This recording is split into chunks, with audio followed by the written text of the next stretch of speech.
Hello' everyone, ভিডিঅ'টোৰ আৰম্ভণিতে সকলোকে মাঘ বিহুৰ আন্তৰিক শুভেচ্ছা জনাইছোঁ। আৰু মই আজি ৰাতিপুৱাতে কামখিনি কৰি গা পা ধুই এতিয়া মই মোৰ তাত কেক অৰ্ডাৰ আছিল, এই দুটা মই বনাব লৈছোঁ।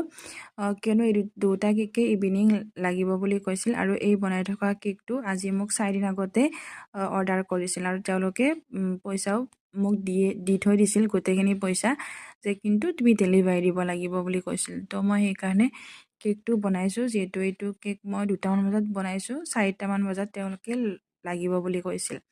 তাৰপিছত বনালোঁ মই এইটো ছেকেণ্ড কেকটো। এইটোতো কোনো ধৰণৰ দুটা কেকতে কোনো ধৰণৰ ডিজাইন দিয়া নাছিল, মোৰ মতে বনাবলৈ কৈছিল।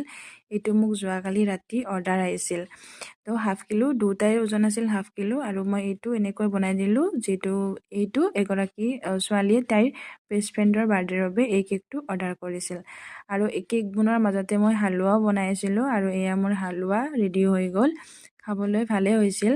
আৰু এই দুটা আছিল কেক দুটাৰ ফাইনেল লুক। কেনেকুৱা লাগিছে কমেণ্ট কৰি নিশ্চয় জনাব। আজিলৈ বাই।